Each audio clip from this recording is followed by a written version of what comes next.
세 분의 발표와 토론이 이었던 것 같은데, 두 분이 두 분 선생님께서 발표를 하시고 또 두 분 선생님께서 토론을 하시게 되어서 다른 세션보다는 이제 30분 뒤에 그냥 4시에 해도 됐을 것 같은데 토론 많이 하면 좋으니까요. 어쨌든 그래서 지금 시간 되었고, 우리 세션의 제목은 디지털 전환과 파퓰리즘 정치이고요. 매우 중요한 최근에 전 세계적으로 이슈가 되고 있는 특히 파퓰리즘 문제에 대해서 두 분의 이 전문가 선생님께서 발표를 해주시겠습니다. 이성원 선생님이 디지털 플랫폼 기반 도시 커먼즈 운동과 파퓰리즘 정치 가능성에 대해서 발표하시고요. 안일상 선생님 아직 안 오신 것 같긴 한데, 안일상 선생님께서 파퓰리즘의 최신 계기에 대해서 발표해 주시고요. 김지호 선생님과 임택 교수님께서 이 두 발표에 대해서 토론을 하실 예정입니다. 그래서 먼저 발표를 진행하면은 시간 안에 두 번째 발표자 오실 것 같고요. 이성원 선생님 발표 먼저 듣겠습니다. 우리 1시간 반인 거죠. 45분이니까 한 15분에서 20분 정도 해주시고 10분 정도 토론해 주시고요. 발표를 맡은 이승훈입니다. 사실 제목을 제가 정하고도 저도 좀 미로에 빠졌던 제목이기도 합니다. 그러니까 디지털 플랫폼 자체, 저는 사실 이제 디지털 플랫폼에 대한 전문가는 아닙니다. 저는 정치학자고 민주주의를 연구하는 사람이고 현실적으로는 현재 도시 커먼즈, 도시공유 운동과 사약신 쪽에 지금 연결되어 있는 사람입니다. 다만 그 활동 속에서 이 디지털 플랫폼이 갖고 있는 장단점들이 있습니다. 그래서 그런데 저는 이제 이것들을 좀 잘 연결을 하면 뭔가 우리가 그동안 어렵게 풀어왔던 운동을 좀 더 쉽게 풀 수 있지 않을까라는 고민을 좀 했었던 거고요. 그리고 이 도시 커먼즈 운동에 대해서 제가 고민을 하게 된 거는, 저는 말씀드렸던 것처럼 이제 원래는 민주주의와 포퓰리즘 차원에서 제도 정치에 대해서 일정한 비판적 거리를 두고서 연구를 했던 사람인데, 실질적으로 지난 한 5년에서 10년, 특히 박원순 시장이 되고 나서, 그 다음에 문재인 정권이 도입을 하고 나서부터 그 사회운동에 일정한 변화들이 있었습니다. 그러니까 어떤 거냐면은 사회적 경제는 사회혁신이라고 하면서 이전에 전통적인 사회운동이 이쪽 사회적 경제는 사회혁신, 마을공동체 운동 쪽으로 이제 많이 전환이 된 것들이 있습니다. 이거는 분명히 또 좋은 현상이기도 하고 또 문제적인 현상이기도 합니다. 그런데 이제 제가 생각하기에 이 자금의 흐름, 그러니까 돈의 흐름이겠죠. 자금의 흐름이라든가 고용 형태의 흐름들을 보면은 상당히 이게 관주도형으로 바뀌었다라는 걸 여러분들도 많이 아실 겁니다. 그러니까 대부분의 돈이 관에서 나오고 있고요. 그러다 보니까는 중간 지원 조직 혹은 이제 민간 위탁이라는 형태로 해가지고 여기에 많이들 고용이 되어 있습니다. 그러니까 민을 대표해서 들어간다고는 하지만, 민간 협치라고는 하지만 실질적으로 이제 관에 의해서, 그래서 이 정부, 그러니까 이 자금을 대는 정부가 재집권을 해야 되는 그런 이제 관계에서 일을 하게 되는 거죠. 그러니까 전통적인 시민사회의 어떤 그 자율성이라든가 강력한 비판적 목소리들이 취약해지고 있는 상황이었습니다. 그런 가운데에서 사실은 이러한 정부 자금의 흐름에 참여하지 않거나 못하는 세력들은 사실상 사회적인 목소리가 많이 이제 줄어들게 되는 경향들이 있었습니다. 특히 도시빈민운동 같은 경우가 그런 것이죠. 기획안을 쓰거나 마을공동체 운동에 편입되지 않는 운동들 같은 경우, 혹은 젠트리피케이션 같은 경우, 물론 도시재생이라는 현상 속에도 있지만은 또 한편으로는 그러한 도시재생이라는 정부 프로젝트에 포함되어 있지 않는 도시빈민운동, 어떤 그런 이제 투기적 도시개발에 반대하는 운동들 같은 경우에는 굉장히 힘든 상황들이 있습니다. 제가 참여하고 있는 경의선공유지 같은 경우에도 대표적인 그런 사례인데요. 그런 상황 속에서 저는 이제 사회적 경제와 사회 혁신이라는 것이 뭔가 전환을 해야 되지 않을까. 전환이라는 것은 이것을 폐기하자는 것이 아니라 실질적으로 이것이 시작을 했던 유럽이나 북미권의 전통들을 봤을 때 실질적으로 이것이 한편으로는 사회적 배타협이라는 전통도 있었지만은 사회경제적 불평등을 해결해보자. 기존의 국가와 시정 혹은 정부와 기업이 해결하지 못했던 우리가 보통 흔히 근대적 두축이라고 하는 이 세력들이 풀지 못했던 이 난제, 실질적인 난제, 사회개념 불평등을 어떻게 하면 우리가 풀어나갈 수 있을까? 새로운 방식이 필요한 것이 아닌가라는 형태들에 대해서 주목을 하게 되는 거지 않습니까? 그럼 저는 이제 그 전통적인 사회운동과 마찬가지로 사회적 경제와 사회혁신이 이 고민으로 다시 돌아와야 된다라는 생각을 하게 됐습니다. 근데 이게 그 정부 자금이 취약한 상태에서 사실 이런 것들을 스스로 보관한다는 것이 되게 힘들었는데 뭔가 이 디지털 기반의 어떤 그 기술들 우리가 DSI라고 하는 그 디지털 소셜 이노베이션이라고 하는 이 기술들이 어느 정도 결합이 되면 뭔가 이전에 좀 어려웠던 부분들을 풀 수 있지 않을까 하는 고민을 했습니다. 일단 서두는 좀 그렇게 풀어 가고요. 제 문제의식이 거기서 시작이 됐고요.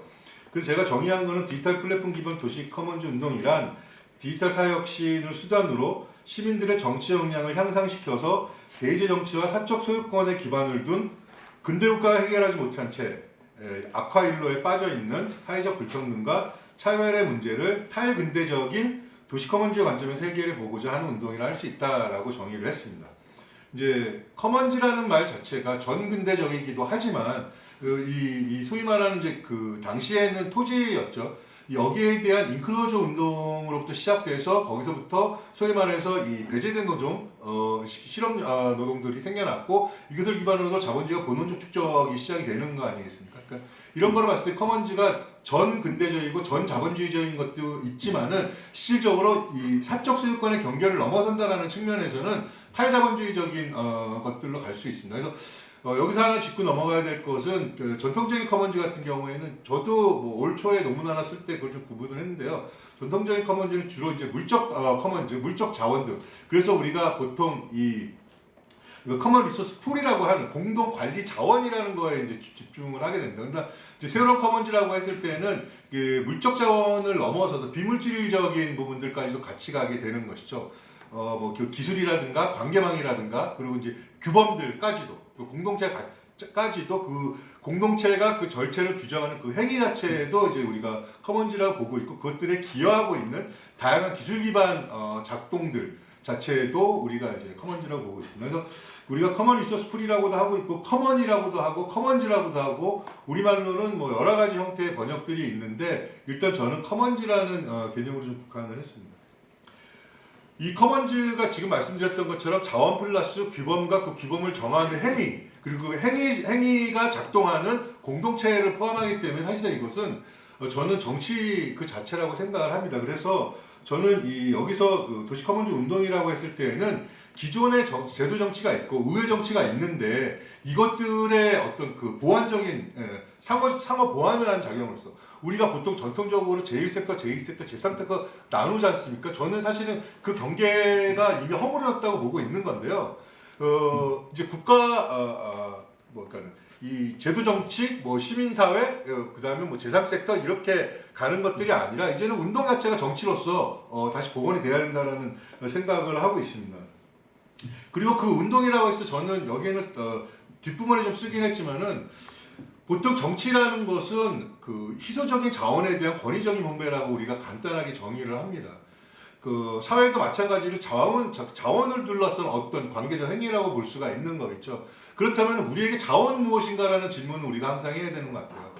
근데 우리가 실질적으로 관리하고 있고 우리가 실질적으로 어떤 그 분배적 권위를 행사하고 있는 자원은 무엇인가라고 했을 때 사실은 되게 모호하거든요. 그거는 이미 우리 손에 있지를 않은 상태가 있습니다. 그래서 저의 고민은 어떻게 보면 지금 현재 이 진보 세력이 사회운동이 좌파 정치가 무기력해지고 있는 것은 실질적으로 우리가 갖고 있는 자원이 무엇인가 없다라는 거죠. 그러니까 제가 결론부터 먼저 말씀드리면은 우파 포퓰리즘 혹은 우파 정치는 최소한 나쁜 짓을 통해서라도 그러니까 약탈 혹은 탈취를 통해서라도 수탈한 자원이 있어요. 이 몫을 가지고서 사람들에게 나눠주려고 합니다. 나쁜 짓에 동의하는 너희들, 내가 나쁜 짓을 했지만 이것을 나쁜 짓이라고 하지 않는 너희들에게는 내가 몫을 주겠다라고 하고 이 보여지는 자원들이 있습니다. 그것이 사무장이 무엇인가 있을 수도 있고, 그러니까 재벌들이 무엇인가가 있을 수도 있고, 또 정부가 갖고 있는 여러 가지 자원들이 있을 수가 있죠. 뭐 일반적인 정부가 다 나쁘다는 건 아니지만, 그런데 좌파는 일단 약탈을 할 수가 없지 않습니까? 약탈을 하면 좌파가 안 되는 거예요. 그렇다고 해서 그러면은 약탈이 아닌 혹은 자본주의를 넘어서거나 그 대안으로서 어떤 또 다른 의미에서의 생산을 하고 있는가? 어떤 생산을 하고 있는가? 실질적으로 좌파는 자원을 갖고 있는 게 없다라는 거예요. 오히려 좌파는 오히려 나쁘지 않은 듯하지만 실질적으로 신자유주의적인 규범을 따라가고 있는 그런 방식으로 자신들을 재생산을 하고 있는 거죠. 그러다 보니까 실질적으로 현재의 정치가 보수화되고 있다. 이미 보수 정치는 당연히 보수인 거지만 제가 여기 중간에도 썼지만은 실질적으로 지금 이제 퍼퓰리즘이 등장하는 대표적인 현상 중에 하나가 탈정치인데 그 탈정치라는 거는 사람들이 그 정치를 싫어하는 거지 않습니까? 그 정치를 싫어하는 것. 실질적으로 이 정치가 내 대안이 아니다라고 얘기하는 것은 무엇이냐면은 당연히 보수 정치에 대한 회의감도 들겠죠. 이 위기를 자초했으니까. 그래서 더 나아가서는 전통적인 삼인주의 세력들 혹은 전통적인 노동운동 세력들 스스로가 더 이상 가치를 지키기 위해서 지금의 신자유주의 질서를 깨뜨리려고 하는 시도를 하는 것들이 아니라 오히려 가치를 바꿔나가서라도 기존의 신자유주의 질서에 자신들을 체질화시켜 나가려고 한다라는 거죠. 그러니까 이 상황 속에서 사람들은 점점 자기와는 이제 이질적인 이 게임의 룰에 들어갈 수가 없게 되다 보니까는 점점 이제 탈정치 현상이 되고 있다라고 보는 겁니다. 그러니까 즉 뭐냐면은 실제로 진보 정치 혹은 좌파 정치, 노동운동이 실질적으로 우리가 지향하는 진보적 가치에 준하는 생산을 하고 있는가, 그 자원을 확보하고 있는가라고 했을 때 저는 제대로 된 게 없다라고 볼 수가 있어요. 왜냐면 제가 처음에 결국에는 마을 공동체 사업조차도 기업과 정부가 제시하는 자원으로 하고 있다라는 말씀을 드린 이유가 거기 있는 거예요. 그러니까 그나마 좀 요즘 좀 자본을 갖고서 움직인다, 사회적 자본을 갖고서 한다라고 하는 이 진보적인 세력들조차의 돈조차도 기업과 정부에서 나오고 있다라는 거예요. 좌파가 만들고 있지 않다라는 거죠. 다시 돌아가서 도시 커먼즈 운동이 저는 이제 중요한 것 중에 하나는 이것이 갖고 이제 탈근대성입니다. 그러니까 커먼즈 운동 자체가 아까도 말씀드렸지만은 사적 소유권에 대한 근본적인 비판을 하고 있습니다. 그런데 커먼즈 누가 그러죠? 당신은 사실은 사회주의 운동, 공산주의 운동을 하는데 그것 자체가 좀 부담스러우니까 커먼즈라는 이름으로 싹 포장하는 거 아니야라고 얘기할 때 저는 사실은 30%는 맞아 이면서 70%는 또 아니야라는 거죠. 왜냐하면은 이 사회주의 공산주의 운동이라는 것 자체가 이 자체가 문제가 아니라 실질적으로 그것을 행해왔던 역사적인 실천적 과오들이 있습니다. 우리는 그 과오들을 되풀이하지 않는 것이 중요한 것이지 그 이상을 철폐하는 것이 중요한 것은 아니거든요. 그렇기 때문에 저는 맞다. 지향하는 점에서는 맞다. 하지만 우리가 반복해왔던 그 과오들을 더 이상 되풀이하지 않는다라는 측면에서 도시 커먼즈 운동은 좀 다른 것들이 있다라고 이제 보는 거죠. 그러니까 저는 소유권에 대해서 전면적으로 부정한다라기보다도 실제로 이것이 독점화돼가고 있는 경향들이라는 것들, 그리고 이미 공공재조차도 공적 사유화가 되는 경향들이 있다는 거죠. 그래서 사실상 사유화되는 영역 이에 남아나지 않고 있는 상황들, 이것이 왜 문제가 되냐면은 실질적으로 사람들이 자신들의 존엄성, 자신들의 자유와 평등을 유지시킬 수 있는 물적 혹은 비물질을 포함한 커먼즈 기반이 존재하지 않다라는 겁니다. 우리가 이제 센이라든가 이런 사람들이 역량에 대해서 굉장히 많이 이야기들을 하고 있습니다. 근데 그 역량이라는 게 그냥 우리가 고행을 통해서 확보하는 정신세계가 분명히 아닙니다. 역량에서 가장 중요한 거는 관계망과 동시에 그 관계망이 만들어내는 혹은 관계망이 보호하는 이 자원이거든요. 그것이 일하는 공장일 수 있고 먹을 것일 수 있고 땅일 수 있고 어떤 생산 수단일 수 있습니다. 실질적으로 이런 자원을 내가 어떻게 스스로가 접근하고 관리하는가 자체가 그것이 이제 역량이고 그것이 그 자유 자체가 되는 것인데 이 전체적으로 신자유주의가 끊임없이 지금 인클로징 하고 있다라는 거죠. 많은 사회, 지금 젠트리피케이션 자체도 저는 끊임없이 이제 인클로징 하고 있는 그 과정이라고 보고 있는 건데요. 이 상황 속에서 점점 사람들에 있어서는 이 자유의 기반, 그러니까 로크가 얘기했던 자유의 기반이라고 하는 그 커먼즈는 더 이상 존재하지 않다라는 거죠. 오히려 그 자체를 문제제기 하는 것 자체가 이 자본주의 사회에서는 불법화되고 국가가 그것을 차단하고 있는 상태라는 거죠. 그래서 커먼즈를 제시한다라는 것은 한편으로는 사적 소유권에 대한 비판과 동시에 한편으로는 이 근대적인 여러 정치적 주체에 대한 혹은 이제 권력 담론에 대해서도 이제 비판을 하는 운동이라고도 볼 수가 있습니다. 한 가지 또 하나는 이제 커먼즈 운동과 관련돼서 제가 민주주의에 대해서 잠깐 언급을 드리면은 제가 몇 페이지였나요? 두 번째 장 마지막에 대의제 정치는 투표하는 능력의 표준화가 된다라는 말씀드렸습니다. 그래서 이 표준에 맞춰서 투표하는 능력, 정책 판단의 능력을 포함한 투표하는 능력이라는 이 표준에 맞췄을 때 시민의 자격이 얻어지는 겁니다. 그런데 문제는 뭐냐면은 대의제가 제공하는 결과는 항상 불확실성입니다. 불확실성을 제도화했다라는 것이 뿐이지 우리가 투표를 했다 그래서 실질적으로 내가 먹을 거, 내 자유, 여러 가지 이제 정신적, 물질적 자유의 어떤 필요한 자원 자체를 획득하는 것은 아니거든요. 투표 결과가. 그것은 의회를 구성하는 거고 정부를 구성하는 건데 그것이 어디에 튈지는 아무도 모르는 겁니다. 그래서 대의제는 사실은 불확실성을 제도화하는 것 뿐이거든요. 이거는 제가 말씀드리는 것이 아니라 뭐 셰브르스키라든가 뭐 샤츠시나이라든가 이런 정치학자들도 그렇게 이야기를 하고 있죠. 그런데 저는 이제 도시 커먼즈 운동은 실질적으로 분명한 결과를 향유하는 운동이고 그래야 한다라는 생각이 들고 여기서는 이제 다양한 차이들, 그러니까는 제가 아까 이제 시민이라는 어떤 그 표준화가 아니라 다양한 차이들이 그 차이를 인정하는 가운데에서 실질적으로 필요한 것들을 생산해 나가는 이 생산이라는 것이 여러 가지가 있겠죠. 그러니까 실질적으로 어떤 물건을 생산하는 과정일 수도 있고 참여 예산제를 만들어가는 과정일 수도 있고 여러 가지 뭐 제도까지도 포함하는 생산 과정일 수도 있습니다. 그런데 이제 저는 이제 도시 커먼즈 운동과 포퓰리즘 정치를 좀 연결시키려고 하는데요. 그건 아까 말씀드렸지만은 실질적으로 포퓰리즘이라는 것이 저는 이중의 위기에서 출발을 한다. 하나는 사회경제적 위기와 그 다음에 정치의 위기라는 측면이죠. 그러니까 신자유주의가 하나는 보수를 훨씬 더 보수화를 시킨 것도 있고, 그러니까 그 불평등을 가소시키는 것에 이제 대안을 제시하지 못해도 보수화되는 게 있고, 거기서 기존의 전통적인 3인 세력들이 다시 보수화가 되는 현상 속에서 대안이 소멸되는 그런 상황 속에 정치적 위기가 들어왔는데요. 이 속에서 이제 탈정치 형사들이 있었지 않습니까? 그런데 이제 우리나라 같은 경우에도 그런 포퓰리즘 현상들이 작용을 해서 이제 촛불 광장에 모였습니다. 근데 제 생각에는 이게 뭐 무모한 비교일지 모르지만은 예를 들어 포데모스와 그 서울의 그러니까 광화문 혹은 뭐 서초동까지 비교를 해봤을 때 간단하게 말씀드리면은 저는 한국의 광장 정치, 촛불 정치는 대의제를 강화시키고 있다라는 생각이 듭니다. 물론 포퓰리즘은 대의제로 귀결이 되는 현상입니다. 대의제로 귀결이 되는 현상인데 예를 들어서 우리가 포데모스를 긍정적으로 평가를 했던 것은 광장에 모였기 때문이 아니라 광장에 모인 자들 스스로가 자신들의 대안 정치를 만들어서 제도에 진입을 했다는 거예요. 물론 그것 자체가 또 다른 위기를 만들기는 했지만 기성 정치를 인정하는 식으로 종결이 되지는 않았다는 겁니다. 근데 우리의 광장 정치는 모이면은 다시 기존의 기성 정치를 승인해주고 재승인해주고 빠지는. 그래서 실질적으로 우리 광장 정치가 아무것도 생산해내는 것은 없었다라는 좀 말씀을 드릴 수밖에 없어요. 이게 왜 중요하냐면은 스스로가 대안 세력으로 등장하는 것을 포기를 하다 보니까는 결국에는 우리는 기다림과 버팀의 정치밖에 안 됐다라는 거예요. 그러니까 우리나라 포퓰리즘 정치의 특징이라는 게 결국에는 기다림과 버팀의 정치였어요.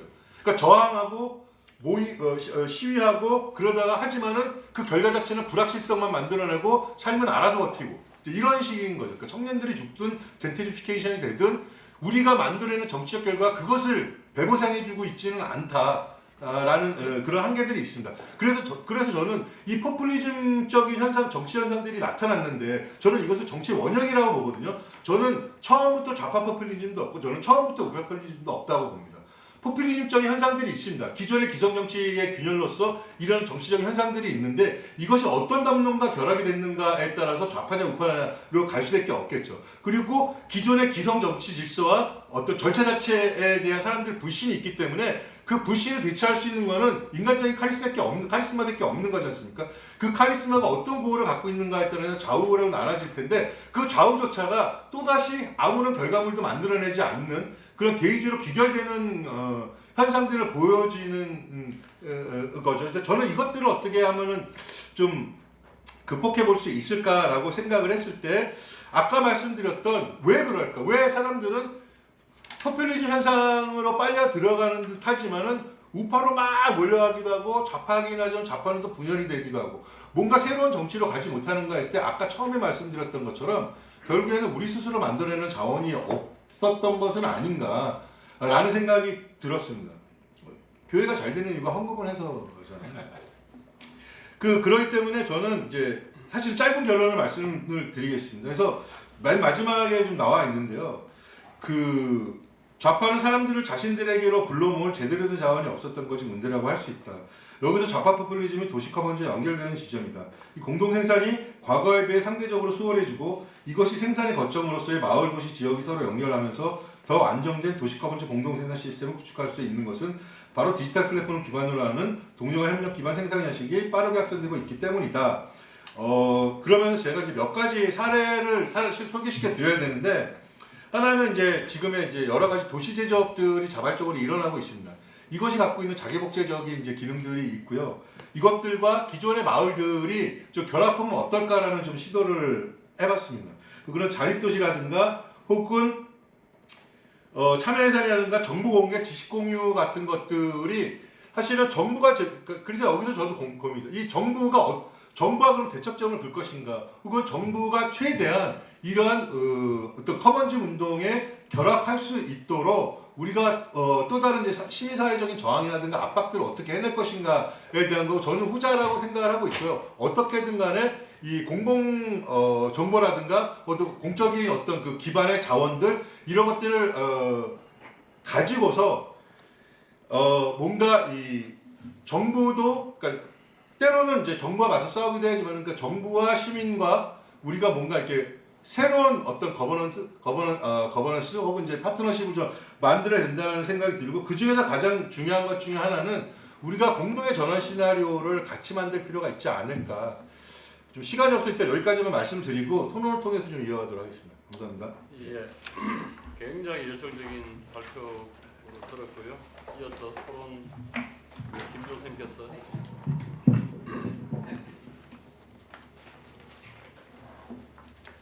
네, 방금 소개받은 김주호라고 합니다.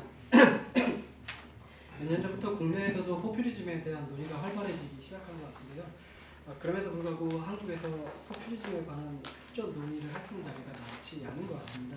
그렇기 때문에 이 연구 주제에 대해서 개인적으로 굉장히 큰 관심을 가지고 있는 사람으로서 오늘 같은 자리는 굉장히 소중하다고 생각합니다. 특히 또 이승원 선생님께서 저는 그동안 이승원 선생님 글과 번역서를 통해서 많이 배웠는데 오늘 역시 이 글을 통해서 많이 배웠다는 점 먼저 말씀드리고 싶습니다. 앞서서 잘 설명해 주셨지만 제가 파악한 이 논문의 핵심은 이렇습니다. 제가 나름 구성해 보자면 첫 번째는 정치적으로 대의제 그리고 경제적으로 사적 소유권에 기반을 둔 근대 국가는 사회 경제적 불평등과 차별 문제를 해소하지 못했다고 우선 전제로 끌고 가시고 논의를 진행하십니다. 두 번째는 도시 커먼스 운동은 이 문제를 해결할 수 있는 단초를 제공하신다고 생각하시는 것 같습니다. 도시 커먼스 운동에서는 이 문제가 즉 사회 경제적 불평등과 차별 겪은 당사자들이 상이한 정체성에도 불구하고 함께 필요로 하는 자원을 공동 생산하고 관리하는 그리고 이 과정에서 필요한 규칙도 직접 규정한다고 말씀하셨는데 여기서 핵심은 이 도시 커먼스 운동은 대의제가 아닌 직접 민주주의적인 성격을 띈다는 것이고 두 번째는 사적 소유권이 아닌 공적 소유권 달리 말하자면 사유제가 아닌 커먼스 공유제와 결부되어 있다는 것입니다. 말하자면은 사회 경제적 불평등과 차별이라는 오늘날의 중대한 문제를 해결하지 못한 군대국가의 두 토대가 그것을 극복할 수 있는 가능성이 도시 커먼스 운동에서 보여지고 그렇기 때문에 도시 커먼스 운동은 탈근대성을 띈다고 말할 수 있다고 하시는 것 같습니다. 그리고 세 번째는 도시 커먼스 운동은 포퓰리즘 정치, 특히 좌파 포퓰리즘 정치로 발전할 가능성을 내포하고 있다고 보시는 것 같은데요. 도시 커먼스 운동하고 포퓰리즘 운동은 제가 이해한 바로는 세 가지에서 접점을 가지고 있습니다. 첫 번째는 좌파 포퓰리즘 정치 역시 사회 경제적 불평등과 차별 문제를 그 등장 배경으로 한다는 것. 두 번째는 좌파 포퓰리즘 정치 역시 대의제 정치가 아니라 직접 민주주의적인 성격을 띈다는 것. 그리고 세 번째는 좌파 포퓰리즘 정치 역시 우파 포퓰리즘하고 다르게 자원 탈취가 아니라 자원의 공동 생산과 관리를 지향한다는 점입니다. 그리고 네 번째로 도시 커먼스 운동과 좌파 포퓰리즘 정치가 결합한 사례로 특히 그 사례를 디지털 플랫폼 기반 도시 커먼스 운동에서 발견할 수 있다고 생각하시고 그걸 사례 분석을 하시려고 하시는 것 같다고 저는 이해했습니다. 이 마지막 네 번째 부분 제가 읽지 않은 상태에서 받지를 못해서 제가 읽지 못한 상태에서 논의하는 걸 혹시 발표자 선생님의 의중을 제가 제대로 파악하지 못할 수도 있는데 만약 그렇다면 좀 양해해 주셨으면 좋겠습니다.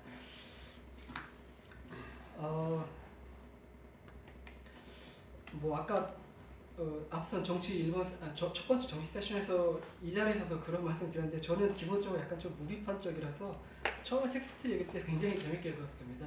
근데 그러고 나서 보니까 제가 토론할 거리가 없어서 한 번 더 의도적으로 비탈적으로 한번 읽어봐서 몇 가지 토론거리를 만들었는데요. 첫 번째는 제가 이해한 바로는 선생님께서 포퓰리즘과 직접 민주주의를 특히 직접 민주주의와 좀 너무 비슷한 의미로 쓰이지 않으셨나라는 생각을 하게 됩니다. 근데 사실 이거는 비판이라기보다는 어떤 입장 차이에서 생겨난 것 같은데요. 제가 제 나름의 제 판단으로는 포퓰리즘에 관해서는 크게 세 가지 관점이 있다고 생각합니다. 첫 번째는 포퓰리즘을 민주주의가 해가 된 어떤 굉장히 비정상적인 병리적인 현상으로 보는 기존의 이해 방식이 있고요. 여기서는 포퓰리즘하고 민주주의가 완전히 이분법적으로 구분되고 포퓰리즘은 그냥 민주주의의 어떤 부정적인 영향만 끼칠 뿐으로 여겨집니다. 이런 이해 방식을 완전히 뒤집은 게 제가 이해한 바로는 라클라우인데요. 라클라우는 포퓰리즘 오히려 정반대로 민주주의를 더 민주주의스럽게 만드는 동력으로 생각하고 있고 심지어는 이 두 개를 약간 동시하는 것 같습니다. 그리고 포퓰리즘이 민주주의에 미치는 긍정적인 영향만을 좀 과도하게 주목한다고 저는 생각하고 있습니다. 세 번째는 포퓰리즘의 민주주의 성격도 있고 반민주주의 성격도 병존해 있다라고 보는 입장인데요. 이건 뒤에 언뜻 봤는데 뒤에 지금 발표하신 안효정 선생님 발표에서 언급되는 무대라든가 캐노본 그리고 이 앞선 두 사람만큼 큰 기여를 하지 않았지만 파니자 그 외에는 아르비테나 메네 수렐 같은 사람들이 이 입장에 서 있다고 생각합니다. 선생님께서는 명시적으로 그 입장을 드러내진 않으셨지만 기존 작업 그리고 사용하신 용어들을 보았을 때 제 판단으로는 라클라우와 무페 입장에 서 있다고 생각합니다. 하지만 저는 세 번째 입장을 보는 편이고요. 그렇기 때문에 물론 제가 라클라우 무페를 굉장히 재밌게 읽었습니다. 그리고 특히 라클라우의 이론적인 작업은 포퓰리즘 연구에 관한 누구보다도 밀도 있는 이론적 작업을 했다고 저는 판단하고 있습니다. 그럼에도 불구하고 저는 약간 입장을 달리 하는데 그 이유는 아까 말씀드렸던 것처럼 민주주의와 포퓰리즘 과도하게 동일하게 생각하는 것이기 때문입니다. 아까도 말씀드렸던 것처럼 이거는 비판은 아니고 입장차라고 생각합니다. 선생님께서는 라클라우의 입장에 서 있으시기 때문에 그리고 그 용어를 가지고 지금 이렇게 풀어 쓰시기 때문에 라클라우와 무페가 가지고 있는 그 어떤 강점과 한계를 동시에 가지고 오실 수밖에 없다고 생각하게 됐습니다. 아까 말씀드렸던 것처럼 선생님 글에서는 포퓰리즘과 민주주의가 과도하게 동일시되고 그리고 포퓰리즘이 민주주의에 지나치게 긍정적인 영향만 끼친다고 보시는 것 같은데 그렇게 보실 수 있다고 생각합니다. 하지만 대체적으로 포퓰리즘에 대해서 독자들이 부정적인 인상을 가지고 있기 때문에 그런 독자들을 위해서라도 어떤 이론적 맥락 속에서 그리고 어떤 의미로 포퓰리즘이라는 용어를 사용하기 계신지 연구에서 앞부분에 조금 밝힐 필요 있지 않을까라고 저는 생각합니다. 그리고 이런 맥락에서 짧게 한 가지 드리고 싶은 질문은 저는 라클라우나 무페 글을 읽을 때도 항상 드는 생각인데 저는 굳이 왜 포퓰리즘이라는 용어를 쓰는지 잘 모르겠습니다. 더 많은 민주주의, 급진민주, 그 사람들의 용어죠. 급진민주주의, 아니면 의리민주주의, 직접민주주의 이런 표현들이 있는데 굳이 지금 굉장히 좀 오염되고 부정적 의미를 강하게 나타내는 포퓰리즘이라는 용어를 쓰는 이유는 뭔지 저는 잘 모르겠습니다. 그 선생님의 그래서 포퓰리즘을 민주주의에 읽어도 저는 크게 무리는 없다고 생각하고 있거든요. 그리고 실제로 선생님은 최근에 그래서 커먼스 운동을 도시 커먼스 운동을 민주주의 맥락에서 설명하신 바 있다고 저는 알고 있습니다. 그래서 저는 도시 커먼스를 민주주의로 설명하는 것과 포퓰리즘으로 설명하는 것의 차이를 잘 포착하지 못하겠습니다. 네. 사실 이 질문은 라클라우나 무페에게 던져야 될 질문인지도 모르는데 선생님께서는 제가 알기로는 라클라우의 제자이시고 또 무페 책의 번역자이시기 때문에 국내에서는 이 물음에 대한 답변할 수 있는 최적임자라고 생각하고 그냥 한번 던져보겠습니다. 두 번째 제 질문은 선생님께서 좌파 포퓰리즘과 우파 포퓰리즘의 구분을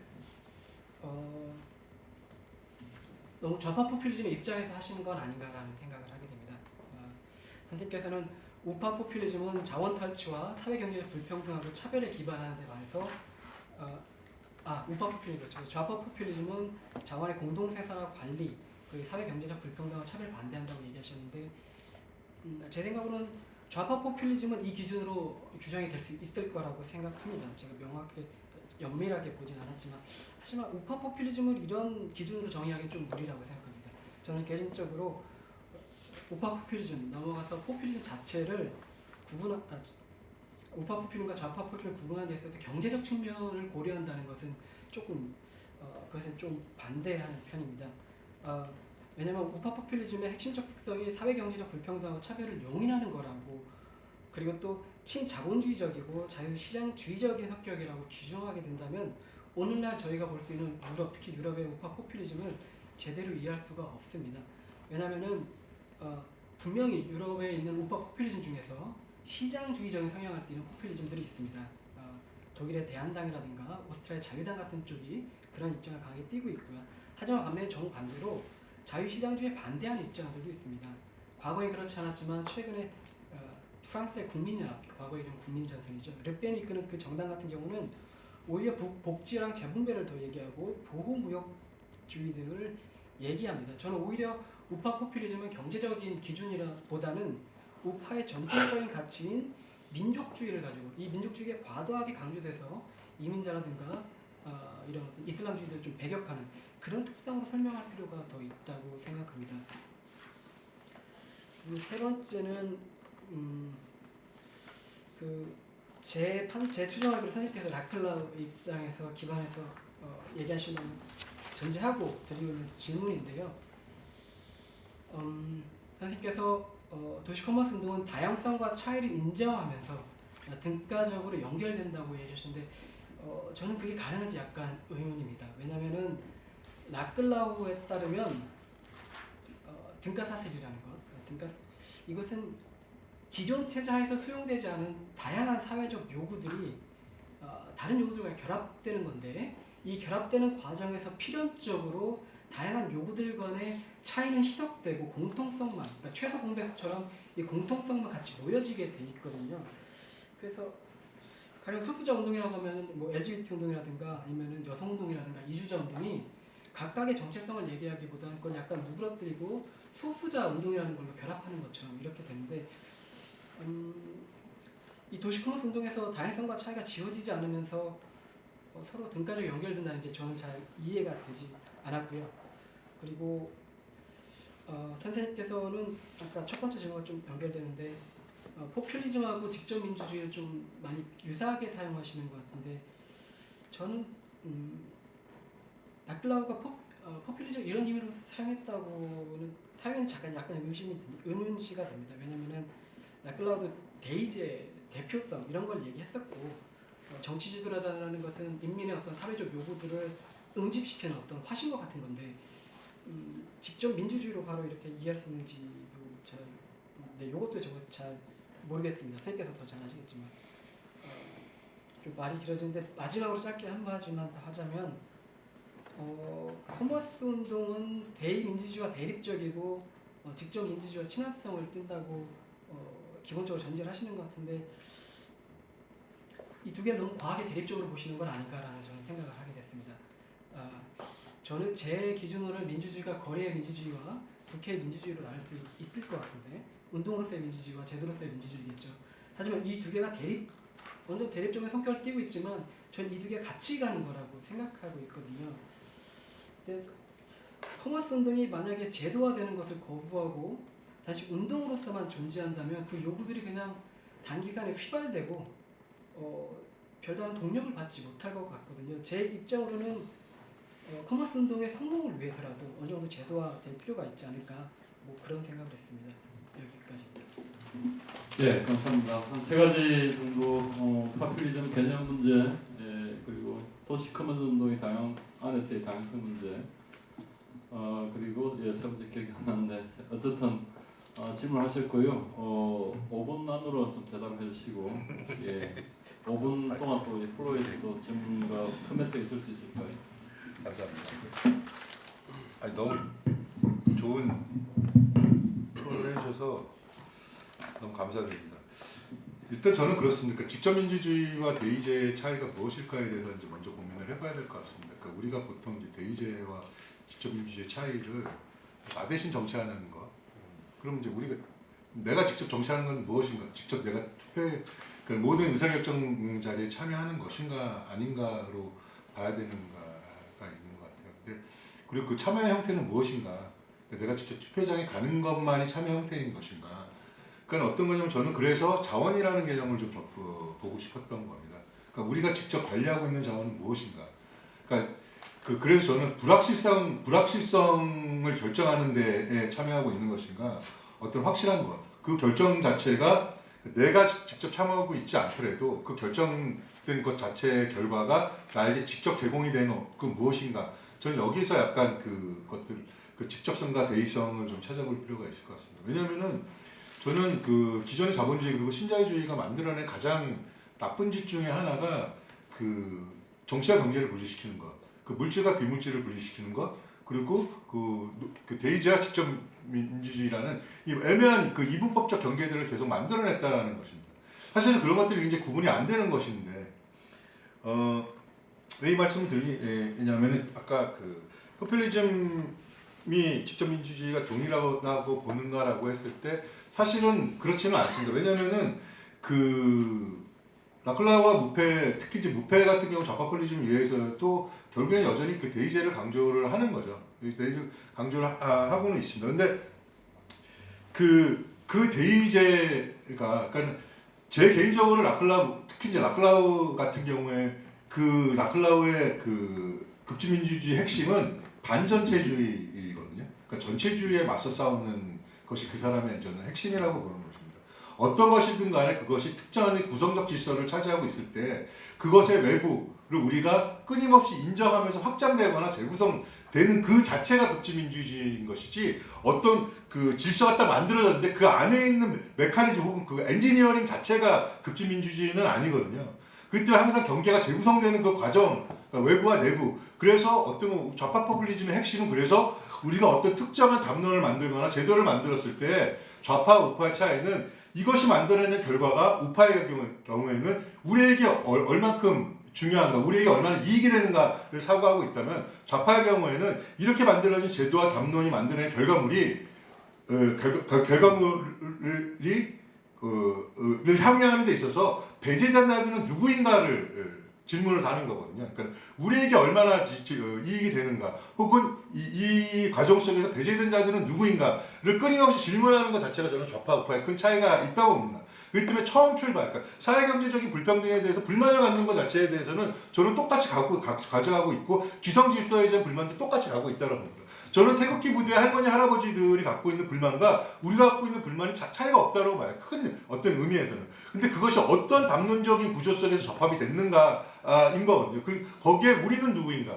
결국에는 그 라클라가 포퓰리즘을 얘기했던, 그러니까 라클라가 포퓰리즘을 얘기했던 것은 피플 때문이거든요. 그러니까 대중은 어떻게 구성이 되는가? 이 대중을 특정한 대중이라는 담론 속에서는 어떤 정치적인 의미가 작동하고 있는가에 대한 부분이지 않습니까? 이제 그거는 무엇이냐? 결국에는 대중을 구성하는 어떤 본질적인 것도 특권적인 것도 없다. 그래서 헤게모니적으로 재구성되는 것이고 그것은 무엇이냐? 특정한 대중, 그것이 계급이든 무엇이든 민중이든 간에 특정한 대중의 이름이 구성이 돼서 정치적 힘을 가졌을 때 그 또다시 재구성될 수 있는 여지가 있다. 그것이 이제 급진민주주의의 가능성을 보여주는 것이라고 이제 할 수가 있는 거죠. 또 하나는 뭐냐면은 저도 포퓰리즘이라는 말을 쓰고 싶지를 않고요. 사실은 라클라우는 무페도 포퓰리즘 자체를 적극적으로 쓰고 싶어 했던 사람은 아니었던 것 같아요. 그러니까 급진민주주의 자체를 오히려 선호했던 것 같습니다. 다만 라클라우 같은 경우에는 60년대, 70년대에 라클라우가 경험했던 그 페로니즘이라는 것의 그 포퓰리즘이 갖고 있던 그 무게, 그리고 지금 이제 무페 같은 경우에는 유럽 전역에서 파고들고 있는 우파 포퓰리즘이라는 그 말, 저도 그거거든요. 우리 대한민국 사회에서 포퓰리즘이라는 말 자체가 굉장히 왜곡되고 형해화되면서 뭔가 문제를 발생시키는데 이것에 대한 저항을 하기 위해서 좌파 포퓰리즘이라는 이름을 쓰는 것이지, 실질적으로 제가 진짜 정치인이라면은 저는 포퓰리즘이라는 단어를 쓰고 싶지가 않아요. 저는 이제 다른 대중에게 붙여줄 수 있는 언어를 쓰고 싶은 것이지, 포퓰리즘은 저는 학적으로 현상을 분석하는 데 좀 충분하지 않을까 생각을 하고 있습니다. 제 개인적으로는. 그리고 또 하나는 아까 이제 그 좌우의 부분에 대해서 이제 말씀하셨을 때 제가 아까 답을 저는 드렸던 것 같아요. 그러니까 이 만들어내는 자원, 이 담론이 갖고 있는 질서가 우리에게 얘기되는 것인가를 우파가 질문을 던진다면은 좌파는 우리라고 했을 때 배제된 자들은 누구신가에 대해서 질문을 던질 수 있을 때 좌파가. 그렇다면 지금의 우리 사회에서 우리 지금 현재 예를 들어서 정의당은 배제된 자들이 누군가에 대해서 질문을 던지고 있는가라는 거죠. 저는 과연 던지고 있는가라고 했을 때 그렇게 상큼하지는 않습니다. 그런 것이고 그리고 이제 마지막으로 드릴 수 있는 것은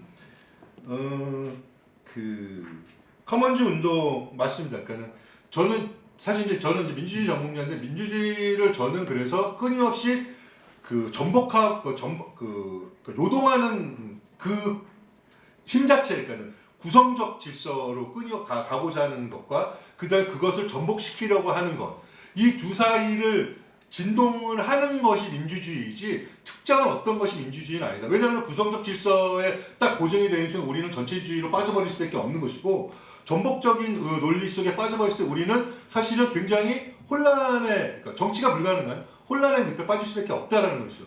오히려 우리는 특정한 구성적 질서가 전체주의화 되면은 그것을 전복시키고 또 그것 전복이 다시 구성화될 수 있는 이것이 진동하는 것 자체를 우리는 민주주의, 그리고 그것 자체가 급진민주주의, 가로열고 급진민주주의인 것이고, 저는 그 초동적인 형태, 즉 그 균열질, 그러니까 구성적 질서 자체를 균열을 드러내는 것들, 그리고 이 전복적인 상태가 유지됐을 때 그것 또한 그 불만을 드러내는 이것 자체가 저는 포퓰리즘적인 형태라고 보는 것이고, 이것이 그래서 정치의 원형이다라고 생각을 하는 것입니다. 그래서 저도 커먼즈 운동이 그냥 소위 말하는 그 구성적 질서를 추구하지 않는 운동으로 머무는 것이 아니라 끊임없이 그것을 구성적 질서를 추구해야 된다.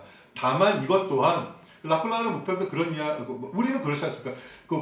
그런 얘기 하지 않습니까? 그러니까 공산주의 혹은 사회주의 사회가 오더라도 그 사회 속에서 발생하는 또 다른 의미의 권위주의, 차별에 맞서서 우리는 그 질서를 재구성해야 된다는 이야기를 하고 있거든요. 그 또 다른 의미에서 민주주의적인 과제가 드러나는 거죠. 그렇기 때문에 저는 커먼즈 운동이 지금 사회에서는 뭔가 자본주의적인, 신자유주의적인 어떤 사적 질서를 전복시키려고 하지만 또 한편으로 다른 어떤 것들을 재구성하는 시도가 있고, 그 질서가 또 자문을 했을 때 전체주의적으로 귀결되는 것이 있는가라고 하면 또 그것들을 재구성하는 시도들이 좀 필요하다고 봅니다. 이상을 마치겠습니다. 예. 한 3분 정도 시간이 있었어요. 플로에서 질문이나 코멘트 있으시면 받도록 하겠습니다. 계명대학교 사학과 박사과정 재학 중인 이근호라고 합니다. 그 연구자 선생님, 발표자 선생님이 지금 경의선 공유지 예. 활동하고 계시고요.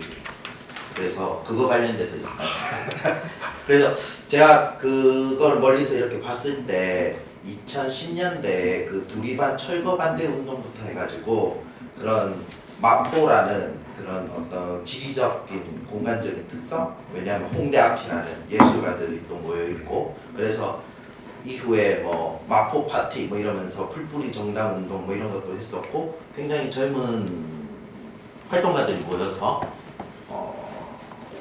이런 어떤 커먼스 운동을 했다는 측면이 하나가 있고, 또 하나는 이 포퓰리즘과 관련돼서 다른 말로 이렇게 표현해 보면 이해관계를 어느 범위까지 볼 것인가라고 했을 때, 예를 들어서 앞으로 지금 학령 인구 감소로 인해서 각종 지방대들은 이제는 다 빈 건물이 될 가능성이 있는데, 보면 그 대학 근처에 살고 있던 지역 주민들이 우리 당장 먹고 살 길을 어떻게 만들어 달라라고 했을 때 그 이해관계와 지금 그 경의선 공유지 바로 옆에 아파트 단지 살고 있는 주민들이 원하는 그 내버려 두지 말고 무슨 뭐 쇼핑 단지가 되었던 뭐 어떤 상업적인 단지를 만들어서 우리의 재산권 뭐 아파트가에 있어서 그런 이해관계를 추구할 수 있는데, 그 범위의 문제가 또 나중에 또 발생할 수 있겠다. 커먼스. 그래서 그런 데 있어서 선생님의 의견은 어떠신가? 앞으로 또 쟁점이 될 수 있을 것 같아요. 일단 간단할까요? 근데 그 대구 같은 경우에 제가 이전에 한번 대구에 갔을 때 그런 말씀을 드렸습니다. 거기 이제 K2가 엄청나게 문제가 될 거다. K2 공공기지가 빼져나가면은 이 코딱지만한 이 경의선이 아니라 거기에 그 어마어마한 땅, 지금 이제 그 인천 같은 경우에도 또 이제 하나가 그 구항 그쪽이 어마어마한 땅이 좀 남아 있는 거죠. 물론 이제 우리가 땅으로만 협소하게 커먼즈를 볼 수는 없겠지만은 이것들을 이제 어떻게 시민들이 관리하고 가치를 누구의 가치가 시민이고 또 누구의 가치가 시민이 아닌가 뭐 이런 기준들이 있겠지.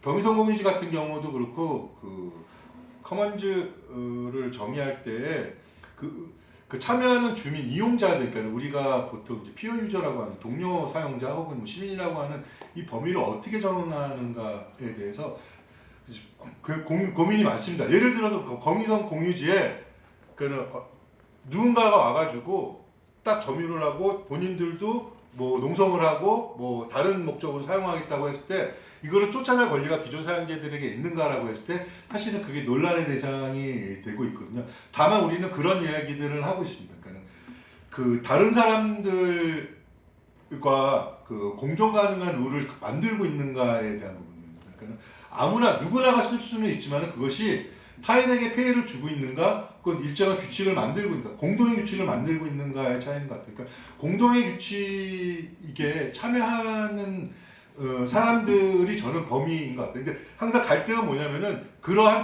참여 자체를 부정하는 거죠. 부정하고 정부에게 위임을 하거나 소유자에게 위임을 하면서 이것 자체를 커먼즈로 관리를 하는 것 자체를 거부하는 사람들이 있습니다. 그 사람들은 이 커먼즈의 범위에서는 뭐 빠질 수밖에 없고 우리가 배제라는 것이 아니라 빠질 수밖에 없는 거겠죠. 그 사람들 나름대로 또 다른 커먼즈를 만들 수 있겠는데 저는 누구나 그런 거죠. 마지막으로 말씀드리면은 이쪽 커먼즈 사람도 있고 저쪽 커먼즈 사람도 있는데 대립이 되면 어떡하냐라고 했을 때 우리끼리는 그렇습니다. 그러니까 우리는 환영할 일이지 그것이 대립의 문제가 아니다. 커먼즈끼리 경쟁하지는 않을 것 같다. 왜냐면은 우리에게 가장 중요한 것은 규범을 만드는 경험을 얼마만큼 공유를 하는가에 대한 문제인 거거든요. 그러니까 항상 현실에서는 그 규범을 만드는 과정 자체를 전통적인 과정, 기성 과정만 생각을 하고 이것이 아니면은 즉 정부에 의해서 정한 규칙이 아니면 규칙이 아니다라고 생각을 하기 때문에 항상 새로운 공동체를 만드는 게 힘들거든요. 이제 그 부분들을 좀 고민하면서 범위 규정을 하고 있는데 쉽지는 않습니다. 예, 디지털 플랫폼, 도시 커먼즈 운동, 파퓰리즘 정치 세 주제가 매우 흥미로운 중요한 그 키워드이고 많은 논의할 내용들이 있겠습니다만 시간이 없어서 이렇게 두 분 선생님 발표 토론 마무리하도록 하겠습니다. 감사합니다. 여기에서 바로 안효상 선생님 발표와 임은택 선생님 토론을 듣도록 하겠습니다. 오늘 발표 제목은 자료집에 나와 있듯이 디지털 전환 포퓰리즘의 최신 계기이고요.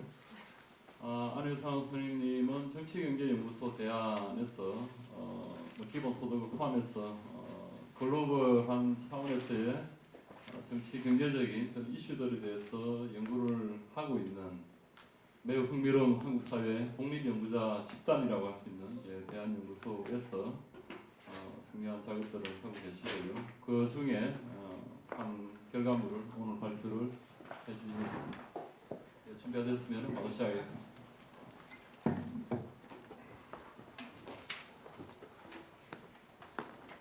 예, 방금 소개받은 안상입니다.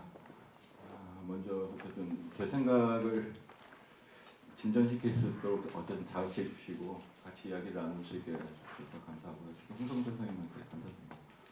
근데 해보니까 생각이 진전된 건 아니고요. 생각이 어쨌든 늘어져 버렸다는 좀 느낌이 드는데 어쨌든 그 시작은 오늘 이제 파퓰리즘이라고 하는 현상이 쭉 있는데 이게 뭐 갑자기 등장한 현상은 아니고 과거에도 있었고 최소한 미국부터 시작하면 거의 30년 이상 된 현상이고 그다음에 전 세계적으로 곳곳에 다양하게 어쨌든 벌어졌는데 좀 새로운 게 뭐가 있나? 그러니까 지금 왜 하필이면 또 포퓰리즘이 이렇게 등장을 했고 이런 게 이제 한편에 있고요.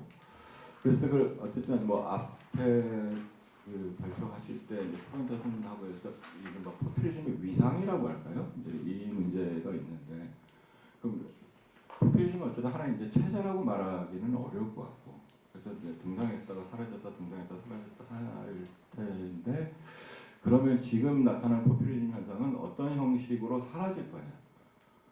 예를 들면 어떤 식으로 사라지든지 아니면 뭐 물론 사라지면서 그냥 사라지지는 않을 텐데 어쨌든 이게 이제 뭐 관심이고 그래서 어쨌든 포퓰리즘 현상이 있고 그랬을 때 그 현상이 특별히 새로운 게 뭐냐 그거를 어쨌든 저한테 처음에 이제 발표를 말씀하실 때 이 지금 디지털 전환이라고 하는 어쨌든 이 현재 상황과 연결해 보자라고 말씀을 해주셔서 또 연결하다 보니까 이제 아까 말씀드린 것처럼 이제 늘어져 버려서 이제 마치 좋은 말로 하면 종합선물 세트고 나쁜 말로 하면 이제 먹을 게 별로 없는 뭐 이런 뷔페 같은 이런 느낌인데 어쨌든 저 스스로는 여러 가지를 이렇게 쭉 본다라는 어쨌든 뭐 그런 좋은 시간은 됐는데 여러분들한테 특정한 결론이 있다기보다는 아까 말씀드린 것처럼 이럴 가능성들이 현재 이렇게 있는데 그것에 대해서 우리가 이제 어떻게 사고하고 더 나아가서 충분히 얘기할 수 있을지 모르지만 개입할 수 있는가 뭐 이런 문제들을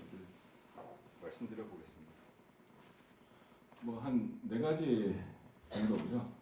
그러니까 아까 뭐 앞에 이제 상황과 문제는 이제 뭐 제가 좀 전에 방금 말씀드린 이제 상황에 관한 이야기고 디지털 전환과 그 효과는 제가 좀 전에 말씀드린 것처럼 잘 되면 이제 종합선물 세트 같은 어떤 이 상황을 좀 종합적으로 이해해 보자는 거고 그다음에 3번, 4번은 아직 사실은 결론이 없는 그런데 지금 앞으로 이렇게 가지 않을까라고 하고 혹은 이렇게 사람들이 대응하고 있는 것 아닌가 뭐 등등 이런 맥락으로 말씀드리겠습니다. 그래서 하여튼 앞부분은 빨리빨리 지나가도록 할 거고요. 여기 계신 분들은 포퓰리즘에 대해서 뭐 다 많이 아실 거니까 어쨌든 뭐 50년 전에 포퓰리즘 유령 이야기가 이제 나왔는데 어쨌든 뭐 지금 그 경고라고 한다는 건 뭐 포퓰리즘 그 정도 본다는 것 같죠. 그렇고 어쨌든 아무리 그렇다 하더라도 2016년의 사건이 상징적인 사건이라고 하는 건 분명한 것 같고요. 근데 그게 이른바 앵글로색슨 세계만 그런 것은 당연히 아니고요. 현재로는 아니고 대륙 유럽에서도 어쨌든 저런 양상들이 보이고 그래서 아까 말씀드린 것처럼 디지털 전환이라는 맥락에서 좀 검토를 해보자. 그리고 여기서부터 이제 포퓰리즘에 대한 특징인데 사실 이제 아까는 이제 뭐 3가지 이제 토론자 선생님께서 앞 발표에 근데 오늘 이른바 병리적 현상으로 볼 때조차도 완전 민주주의랑 대립되는 관점에서 병리적으로 본다기보다는 약간의 좀 징후로 보는 경향들이 많이 있는 것 같고요. 그래서 뭐 저게 중도적인 길인지는 모르겠으나 어쨌든 뭐 인민 그다음에 사회가 둘로 나눠져 있다. 뭐 그다음에 그 사이에 이른바 적대적인 대립. 근데 이제 문제는 둘로만 나눠져 있는데 그 나눠질 때 자신을 구성하는 것이 어쨌든 외부. 그래서 오늘 뭐 이야기 많이 되는 이른바 외부인 혹은 이민이라고 하는 어쨌든 이 등장 이런 이제 항이 같이 등장하겠죠. 그랬을 때 이건 이제 2016년 전후로 해서 도대체 왜 트럼프가 당선됐는가, 왜 브렉시트에 사람들이 찬성했는가에 관해서 아주 좀 즉각적인 대응들이 있었는데 그 전후로 하나는 일반 뭐 경제적인 어려움, 그러니까 이코노미 하드쉽이라고 하는 걸 강조하는 입장이 있고 그다음에 이제 문화적인 뭐 분개라는 개념도 많이 쓰긴 하지만 뭐 이렇게 이제 나눠져 있죠.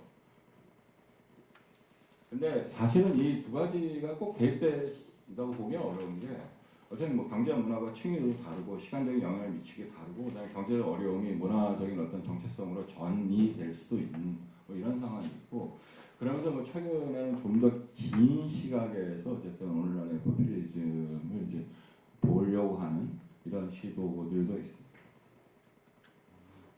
물론 이 부분은 사실 제 발표의 핵심적인 부분은 아닌데 뭐 정리하다 보니까 이제 쭉 얘기하게 된 거고요. 이른바 대제민주주의와 관계 속에서 어쨌든 설명하려는 시도. 오크셔트를 받아들이는 캐너번이 어쨌든 설명하는 방식이 있죠. 이른바 실용적 얼굴과 구원적 얼굴의 뭐 민주 2가지가 있고 그래서 실용적 얼굴은 민주주의 제도와 관련이 있다면 구원적 얼굴은 뭐 주권적 인민 행동에서 더 나은 세계에 대한 약속이고 뭐 이것이 현재의 제도 속에서 누구도 어쨌든 담아낼 수 없는 일종의 이제 유토피아적인 성격을 갖고 있는 이래 속에서의 뭐 갈등 속에서 이제 나타난다. 뭐 이렇게 보면 어쨌든 또 대제민주주의 뭐 그림자라든지 뭐 이런 식의 이제 시각들이 있고요. 아까 이제 잠깐 나온 이제 라클라우인데 저는 뭐 라클라우 입장에 동의한다 아닌다보다 어쨌든 라클라우의 가장 큰 기여는 어쨌든 인민이 어쨌든 통빈 기표라는 거고 어쨌든 인민은 이제 포퓰리즘을 구성한다라는 거고 그렇기 때문에 사실 이제 좌파 포퓰리즘, 우파 포퓰리즘이랑 구분도 이제 가능한라고 어쨌든 생각이 드는데, 그래서 전체적으로 엘먼 라클라우의 위치가 뭐냐 이런 얘기는 제 수준에서는 이제 논외고, 포퓰리즘의 이해와 관련해서 이제 라클라우의 어쨌든 기여라고 하는 부분을 간략하게 말씀드립니다. 근데 이제 최근에 어쨌든 보니까 디지털 미디어 뭐 이제 저널리즘 식으로 응하면 소셜 네트워크가 포퓰리즘을 발흥시킵니다. 매우 자극적인 이제 그 기사 제목들이죠. 근데 그런 시도들이 있고, 근데 뭐 몇 가지가 있는 것 같습니다. 어쨌든 포퓰리즘 긍정적으로 보는 사람들은 소셜 미디어가 인민의 목소리와 인민의 어쨌든 규합, 랠리를 어쨌든 가능하게 한다. 그 다음에 예를 들면 미디어의 특성상 포퓰리즘과 친화성이 있다. 뭐 이런 식의 이제 분석적인 것도 있고, 그 다음에 뭐 특히 이제 정치학에서 얘기되는 이제 이른바 이제 정동, 어펙션, 뭐 혹은 이모션의 중요성 속에서 소셜 미디어가 그것과 어떤 일종의 선택적 친화성들이 있어서 또 포퓰리즘의 전략과 담론에 유리하게 작용한다. 뭐 이런 식의 이제 입장까지 여러 입장들이 최근에 나오고 있습니다. 근데 제가 어쨌든 이 부분을 이제 삽입한 것은 어쨌든 이제 기술의 발전이라고 하는 자체가 있는데, 이거는 미국의 그 기술 사가가 어쨌든 이거 우리 이른바 기술 결정론과 이 부분을 어떻게 봐야 될 건가 하면서 자신의 6가지 법칙이라고 하는 것을 내놓은 적이 있는데, 저는 어쨌든 여기서 밑줄 이제 2가지만 어쨌든 여러분들하고 이제 공유를 하려고 하는 거고요.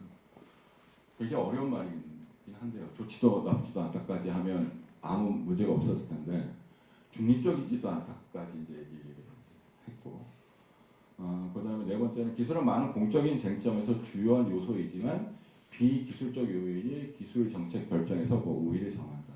이게 어쨌든 이제 기술을 이제 바라보는 어쨌든 태도고, 저도 어쨌든 여기에 좀 기대서 얘기들을 이제 풀어보려고 합니다. 어쨌든 디지털 전환, 그러니까 디지털라이제이션, 뭐 디지털라이제이션, 뭐 디지털 트랜스포메이션, 이게 어쨌든 조금씩 다르긴 한데요. 어쨌든 디지털 전환만 그러니까 디지털화를 먼저 말씀드리면 어쨌든 뭐 다 아시는 거죠. 디지털 기술을 이용하여 뭐 새로운 비즈니스 모델을 추구하는 거, 이건 이제 경제학 쪽에서 주로 많이 나오는 이야기고, 근데 또 넓은 의미로서는 어쨌든 사회생활의 많은 영역이 디지털 커뮤니케이션과 뭐 미디어 인프라스트럭처를 중심으로 재구조화되는 방식, 뭐 이렇게 보면 디지털 맨 위로 다시 올라서 디지털 전환은 뭐 디지털화의 근거와 문제 해결의 새로운 접근법을 어쨌든 채택하는 것, 이건 기술의 문제는 아니죠. 그거 기술의 기초에서 새로운 접근법을 채택하는 것이다라고 볼 수 있고, 저는 어쨌든 디지털 전환을 여기서 뭐 3가지만 말씀드리는데요. 그랬을 때 제가 어쨌든 포퓰리즘의 발행과 관련해서 빼놓은 한 가지가 있습니다. 이른바 이제 지구화 혹은 세계화라고 부르는 현상을 이제 별도로 어쨌든 빼놨는데, 뭐 이거는 이제 뭐 2013년부터 많이 얘기됐고, 뭐 다보스 포럼이니 뭐 여러 군데서 이제 많이 얘기된 거죠. 그래서 이른바 컴퓨터 혁명과 자동화 혁명으로 인한 노동의 대체가 노동 자체를 뭐 대체하는 효과도 있지만, 과거에 미국과 이른바 서유럽의 복지국가를 떠받치고 있던 이른바 유럽식으로는 노동자, 뭐 미국식으로는 이제 중간층의 일자리들을 어쨌든 이제 분해한 이런 효과들이 어쨌든 나타났고, 그래서 저는 미국과 뭐 서유럽에서 복지국가를 탄생시킨 합의와 구조에 어쨌든 파괴 과정들이 있었다. 그래서 이제 뭐 자동화 그 효과에 대해 우려하는 태도들, 뭐 2017년 조사는 이제 퓨 리서치가 한 건데, 85%가 로봇의 구성을 제한하는 정책 찬성 의사를 보이기도 하고, 일자리가 자동화에 더 많이 노출된 지역일수록 포퓰리즘의 인기가 더 높다는 최근 연구도 있습니다. 물론 그렇다고 해서 이게 곧바로 두 번째는 이제 디지털 전환의 효과는 이제 플랫폼 자본주의인데요. 뭐 다 아시는 것처럼 이른바 데이터주의, 또 하나는 어쨌든 독점화라고 하는 현상들이 있는데, 저게 어쨌든 어떤 몇 가지 이제 우려를 낳고 있죠. 뭐 맨 위는 이제 우리가 즉각적으로 반응한 것들이죠. 데이터주의가 야기하는 문제들이 뭐 사생활 침해, 정보의 조작 가능성, 그다음에 뭐 빅데이터 수익의 이제 귀속 문제, 뭐 이런 것들이 있고, 독점과 관련해서 뭐 경제적 권력이 정치적 영향력으로 전환하는 것, 그리고 플랫폼 소유 자체가 공론장에 영향을 미칠 수 있는 것, 뭐 이런 것들을 어쨌든 들 수 있고요. 그다음에 이제 까다로운 문제로 이제 알고리즘이 있죠. 어쨌든 사회 여러 영역에서 의사결정 과정 알고리즘, 인공지능이 활용되는 상황. 그래서 뭐 최근에 어쨌든 요 몇 년 사이 이제 연구들도 많이 나오고 그러니까 뭐 실증 연구들이죠. 그래서 뭐그 유벤투스나 브루스나 뭐 가장 유명한 뭐 대량살상 수험 무기 같은 이런 식으로 사람들이 알 수 없는 방식으로 어쨌든 어떤 의사결정들이 이루어지는 뭐 이런 이른바 기술적 불투명성 뭐 이런 문제들이 어쨌든 있다. 그다음에 세 번째는 공론장의 디지털화인데 이게 처음에 제가 어쨌든 받았던 관심사였는데 디지털화만 있는 것이 아니라 아까 말씀드린 것처럼 이른바 정서적 전환이라는 것과 결합돼서 나타났는데 이른바 이제 인터넷 모바일 소셜미디어 등장이 대중의 자기 커뮤니케이션을 어쨌든 가능하게 한 게 한 가지고요. 그다음에 개인적 집단적 인식에서 정서의 중요성이라는 게 있고 그다음에 그 이전부터 어쨌든 되어왔던 정체성의 정치 일반화라는 것과 연결되면서 어쨌든 서로 연결은 돼 있는데 커뮤니케이션은 되지 않는 어떤 상황들. 그래서 뭐 이거는 이제 일종의 뭐 재부족화 현상이다. 과거에 부족이 있었으니까 뭐 이렇게 이제 볼 수 있는 게 있고요. 그래서 제가 이해하는 방식은 어쨌든 공론장의 파편화 파괴. 그랬을 때 포퓰리즘을 만약 정치 스타일로 본다면, 혹은 포퓰리즘과 정치 스타일을 차용한 어떤 행태로 본다면 유리한 어떤 환경. 이게 뭐냐면 기성 질서 및 기성 미디어에 대한 불신 속에서 포퓰리즘 정당과 정치인은 대결적 메시지를 유권자와 직접 소통할 수 있게 된 것이 있고요. 그다음에 설득력이 있는 논변보다는 단순하고 선동적 메시지가 전달되고 수용될 수 있는 조건. 그래서 이른바 어쨌든 포스트 사실적 혹은 포스트 진실의 정치 뭐 이렇게 번역해야 될까요?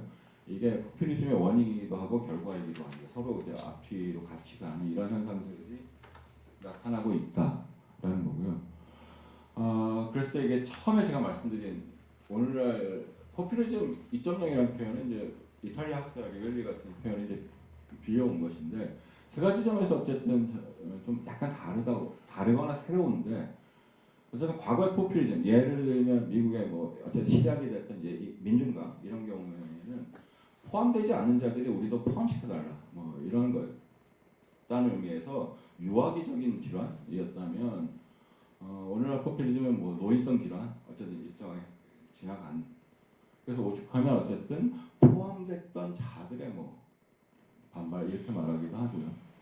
그 다음에 두 번째는 20세기와 달리 여기서 20세기와 달리라는 말은 20세기에는 어쨌든 기술 발전이라고 하는 것이 아까 말한 그런 해당 지역 미국과 서유럽 이런 지역에서 적절한 수준의 일자리를 늘리는 것과 함께 어쨌든 같이 갖고 이게 전후복지국가의 그 사회적 토대를 형성할 수 있었다면 지금 겪고 있는 기술 변화 혹은 디지털 전환은 단기적으로는 말할 것도 없고 장기적으로도 20세기 패러다임 아까 말한 사회적 토대를 만들었다는 의미에서 이익이 될 가능성이 별로 없지 않을까 뭐 이런 거고요. 물론 이거에 대해서는 지금 논란이 있는 거죠. 기술이 일자리를 파괴하느냐 새로운 일자리를 만드느냐 어쨌든 이 부분에 대해서 이제 논의를 좀 해봐야 되는데 제가 보기에는 어쨌든 그런 경향이 있고 뭐 그다음에 아까 좀 방금 전에 이야기했던 디지털 기술 발전이 포퓰리즘 정치 스타일이 활성화될 수 있는 어떤 조건들을 만들고 있다. 그랬을 때 예를 들면 대의제민주주의 그림자를 넘어서 어쨌든 뭐 시대 정신이라고 이제 보는 사람도 있는데 전망할 수 있는 건 저는 어쨌든 세 가지 정도인 것 같아요. 포퓰리즘의 지속으로서의 포스트 포퓰리즘. 예를 들면 올해 5월에 있었던 유럽연합 의회 선거의 그 특징 중에 첫 번째 특징으로 이제 녹색의 부상을 모든 언론이 다뤘지만 사실은 포퓰리즘 정당의 일정한 안착이라고 할까요? 어쨌든 그냥 이게 확 올라갔다 확 사라지는 게 아니라 일정하게 제도적으로 일정하게 안착되는 어떤 이런 양상이 나타나고 그다음에 뭐 네덜란드 선거 결과도 보시면 알겠지만 어쨌든 기존의 정당 전통적인 우파 정당이 포퓰리즘적인 어쨌든 스타일과 내용들을 수용하는 방식으로 이제 가는 뭐 이런 양상들이 나타나고 있고요. 그래서 그거를 일종의 뭐 포퓰리즘의 지속으로서의 포스트 포퓰리즘이라고 봐야 되지 않을까 뭐 이런 거고요. 또 하나는 이제 포퓰리즘이 권위주의적인 취재로 이행할 수 있는 어떤 가능성도 있을 수 있겠다 뭐 이런 거고. 그것도 이제 포퓰리즘의 이제 더 극단적인 제도화 방식이 권위주의 체제로의 이행인 것 같고요. 또 하나는 이제 최근에 얘기되고 있는 새로운 사회협약에 기초한 민주주의, 붙일 게 없어서 2.0이라고 어쨌든 포퓰리즘 2.0에 비교해서 같이 붙였는데, 제가 생각하는 어쨌든 그냥 단상입니다. 말씀드리면 정치문화적 측면에서 볼 때 정체성의 정치와 제구조건 결합되어 있고 디지털 기술이 분리되고 파편화된 견해들을 생산하고 유통하는 데로 경도되어 있는 상황에서 우리가 가정해왔던 합리적이고 수비적인 민주주의 회복과 실현은 매우 어려운 일인 것처럼 느껴진다. 이런 거고요. 이런 경우는 어쨌든 플랫폼 자본주의 현재 추세로 보면 더욱 그럴 가능성이 크다. 두 번째는 사회구조와 정치지형의 측면에서 볼 때 2차 세계대전 이후 자본주의, 민주주의를 가능케 한 사회협약은 이를 뒷받침한 사회구조가 약화되면서 깨졌고 정치지형에서 두 가지 변화가 있었는데 어쨌든 하나는 전후 사회협약에서 주요 정치 행위자였던 과거의 사회민주주의라고 불리는 중도 좌파의 몰락 혹은 약화가 있고요. 다른 하나는 또 다른 주요 정치 행위자였던 중도 우파가 포퓰리즘의 자장으로 끌려 들어가거나 적극적으로 동조하고 있는 이런 양상. 이런 점에서 최근 포퓰리즘은 어쨌든 또한 오늘 길게 할 이야기는 아니지만 포스트 민주주의라는 맥락에서 보아야 하는데 민주주의 제도는 여전히 존재하지만 과정으로서 민주주의를 뒷받침하는 사회적 구성이 해체된 어쨌든 매우 좀 유동적인 상황에서 포퓰리즘의 물결이 좀 흐르고 있는 거 아닌가 거고요. 그랬을 때 민주주의 2.0의 전망을 만약 우리가 할 수 있다면 새로운 사회협약을 만들어낼 수 있는가에 달려 있는데 어쨌든 이야기되고 있는 것은 이른바 이제 녹색 뉴딜과 디지털 뉴딜, 녹색 뉴딜은 이제 워낙 지금 미국에서 유명해지고 있고 디지털 뉴딜은 이제 몇몇 평론가들이 조금씩 언급하고 있는 건데요. 그러니까 뉴딜이라는 오래된 표현에서 알 수 있듯이 문제는 기후위기, 기술 변화 속에서도 다수에게 제대로 된 일자리와 소득을 제공하는 체제를 구성할 수 있는가. 여기 어쨌든 저것을 추진하는 것에 성패가 달려있을 것 같는데 그리고 어쨌든 이를 통해 이제 뉴딜이라는 말에서 알 수 있는 사회적 동맹, 뉴딜 동맹이라고 하는 것을 만들 수 있는가? 그러니까 중도 좌파가 과거에 누렸던 것 같은 광범위한 이름 붙이자면 진보 민주 동맹 이런 것들을 형성할 수 있을까? 단기적으로 꼭 불가능하다고 보이진 않는데 어쨌든 한 가지 염두에 둬야 할 것은 과거처럼 일자리와 소득에 큰 강조점을 둔다면 아까 말한 제 기술 변화나 이런 면 속에서 기대만큼 성과를 거두지 못할 가능성이 크고 도리어 아까 이제 이승호 선생님 발표에서 그 비슷한 얘기를 하는데 정치의 탈경제화라는 게 어쨌든 필요하지 않을까. 이건 어쨌든 예를 들면 기술 발전이 잘 돼서 풍요의 사회가 되건 아니면 기후 위기 속에서 성장이 아니라 탈성장 혹은 개발 다른 식으로 패러다임을 전환하건 어쨌든 정치와 경제를 어쨌든 분리시키는 어쨌든 사고들이 필요하지 않을까 이런 거고요. 그런데도 한 가지 마지막으로 남는 문제는 어쨌든 있는데 오늘의 이민과 난민의 물결을 드러내는 포스트 지구화의 효과이죠. 어쨌든 인간의 이동은 지구화의 어쨌든 마지막 건데 오늘 새로운 사회로는 어쨌든 국제적인 동조성 속에서만 가능할 것 같고요. 이는 이민과 난민에 대한 효과적인 해결책 없이는 불가능하거나 어쨌든 불안정할 수밖에 없고 이것이 어렵다면 아마 예를 들면 지정학의 귀환 속에서 어쨌든 권위주의 체제로 나갈 가능성도 있는 말 그대로 장벽의 건설이 그냥 허풍만은 아닌 방식으로 갈 수도 있고 그래서 아까 말씀드린 것처럼 어쨌든 통과해야 될 포퓰리즘 시대라는 게 어쨌든 있는 것 같은데 여기서 우리가 어떤 방향을 전망하고 어떤 선택지 속에서 개입할 수 있을까 앞에 이제 이성원 선생님 발표했는데 그런 개입의 이제 한 지점에 대해서 어쨌든 지점과 원칙에 대해서 말씀하셨는데 저는 사실 개입의 지점과 개입의 원칙은 같이 얘기할 수 있을 것 같은데 어디를 패야 되나 어디를 파야 되나 이것에 대해서는 사실 이렇게 아주 자신 있는 얘기를 말씀을 못 드려서 이 정도로 어쨌든 제 말씀은 마치도록 하겠습니다. 고맙습니다.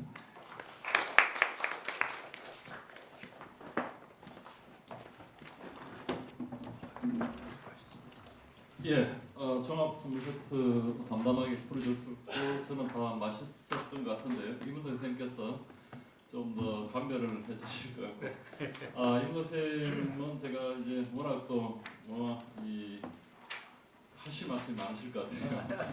근데 사회를 맡다 보니까 시간 압박을 이제 심하게 느껴가지고요. 핵심적인 예. 이야기를 해주실 거라 생각하고 그 중에서도 또 핵심적인 이야기를 해서 10분 정도 예. 부탁드립니다. 뭐 안희정 선생님 뭐 평소에도 아주 유익하고 재밌는 글도 많이 써주시는데요. 이번에도 짧지만 압축적으로 잘 들었습니다. 그 사실은 하고 있어요. 예, 제가 몇 년 전에 경제사에 권위주의적 자본주의라는 글을 쓴 게 있는데요. 그 당시에는 사실 이제 포퓰리즘 운동이 지금처럼 막 이렇게 터져 나오지는 않았습니다. 시리자 정도 하고 포데모스 그리고 이제 조금 더 많은 경향들이 있는데요. 어쨌든 저는 이제 그런 면에서 좀 고전적 정치 경제학 관점에서 분석을 하는데 뭐 사실 이제 선생님 여기 주제도 그것과 다르진 않습니다. 디지털 전환과 포퓰리즘 계기의 어떤 유착 상관관계.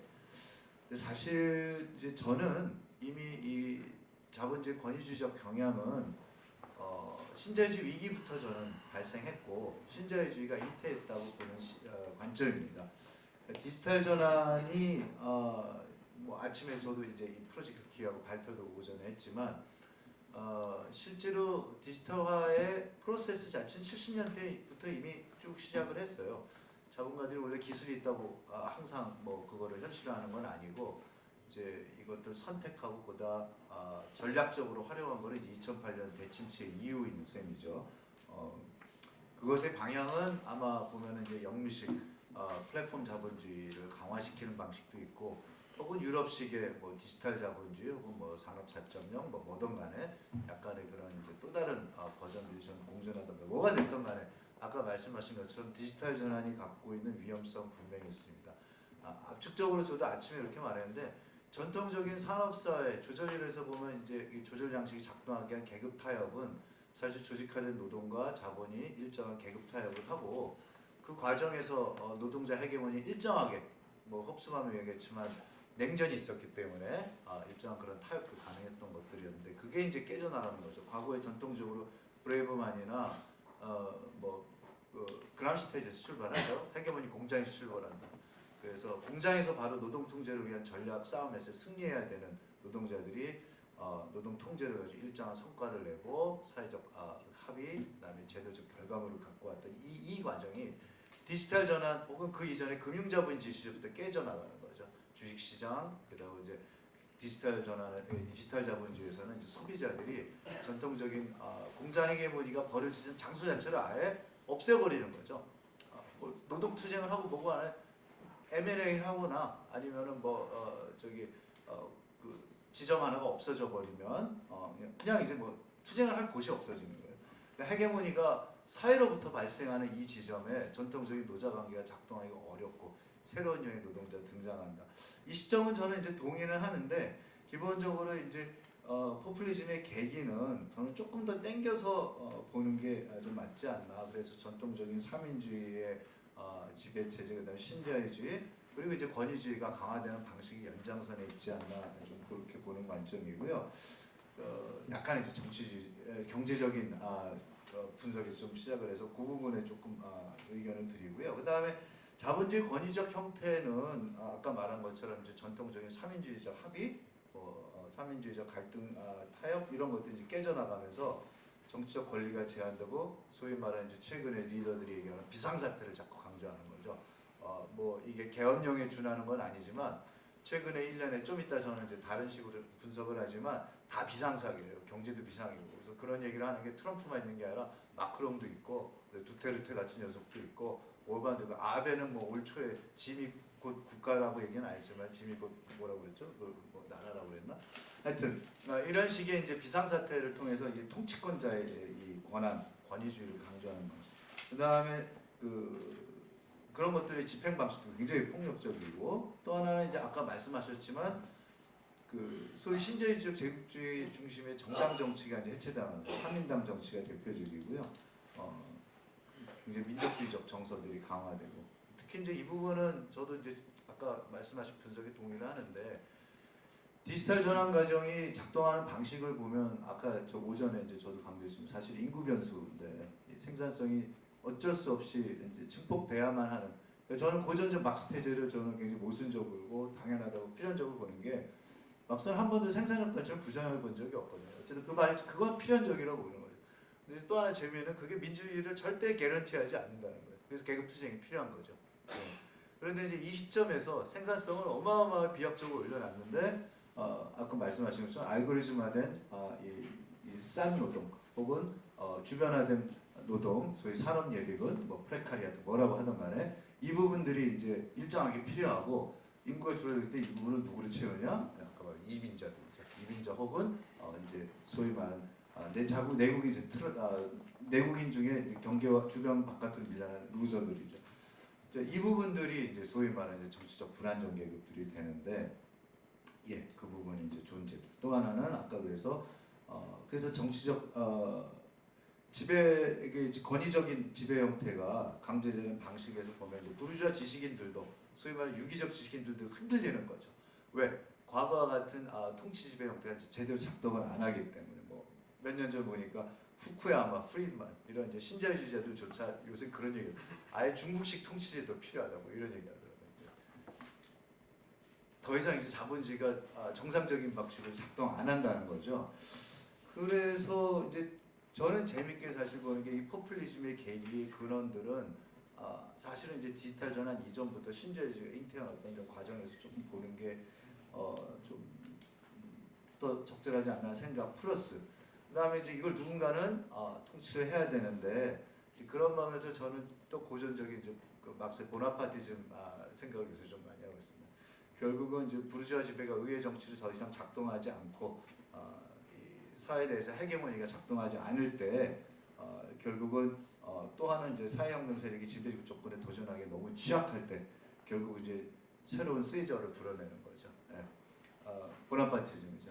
뭐 트럼프뿐만 아니라 푸틴도 있고 마크롱도 있고 엘도간도 있고 듀테르테도 있고 오반, 헝가리 오반, 그다음에 아베, 뭐 카리치스키, 뭐 콜라 주구장창 있어요.